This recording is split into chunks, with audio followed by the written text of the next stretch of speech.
ഇവർ രണ്ടുപേരും കൂടെ ഒരു കോഫി ഷോപ്പിലിരുന്ന് സംസാരിക്കുകയാണ്. ഇവൻ സംസാരിക്കുന്നത് വളരെ സസ്പീഷ്യസ് ആയിട്ടാണ് സംസാരിക്കുന്നത്. ഇവന് എന്തൊക്കെയോ കാര്യത്തിൽ നല്ല രീതിയിൽ സംശയമുള്ളതുപോലെയാണ് ഇവൻ സംസാരിക്കുന്നത്. ഇങ്ങനെ ഓരോ ചോദ്യങ്ങൾ ഇവൻ ചോദിക്കുന്നുണ്ട് അവൻ്റെ അടുത്ത്. ആ ചോദ്യങ്ങൾ ഓരോന്നും കേൾക്കപ്പോഴത്തേക്ക് ഇവന് നല്ല രീതിയിൽ ടെൻഷൻ ആവാണ്, നല്ല സ്ട്രെസ്സൊക്കെ വരുന്നുണ്ട്. അത് അവൻ്റെ കൈ നോക്കുമ്പോൾ നിങ്ങൾക്ക് മനസ്സിലാവും. കുറച്ച് കഴിയുമ്പോൾ അവന് പെട്ടെന്ന് ആസ്മ അറ്റാക്ക് വരാണ്. സ്ട്രെസ്സ് കൂടിയിട്ട് അവൻ ബാഗിൽ നിന്ന് അവൻ്റെ ഇൻഹേലർ എടുത്ത് യൂസ് ചെയ്യുകയാണ്.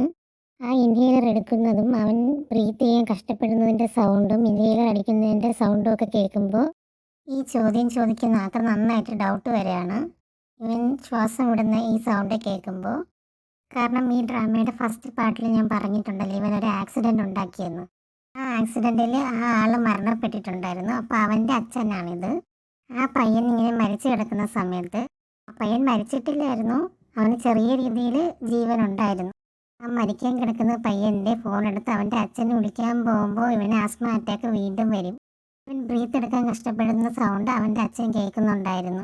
ഇത് കൊണ്ടിട്ടാണ് ആ പയ്യൻ്റെ അച്ഛന് ഇവന് സംശയം ഉണ്ടാവുന്നത്. കറക്റ്റ് അവൻ ആ സമയത്തുണ്ടായിരുന്ന ബ്രീത്തിങ് ഇഷ്യൂവും സൗണ്ടും ഒക്കെയാണ് ഇപ്പോഴും അവന് ഉണ്ടായത്. അതുകൊണ്ട് ഇങ്ങേർക്ക് നന്നായിട്ട് സംശയം വരുന്നുണ്ട്.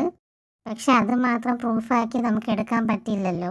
അതുകൊണ്ട് അവൻ ഡൗട്ടായിട്ട് നിൽക്കുകയാണ്. Thank you.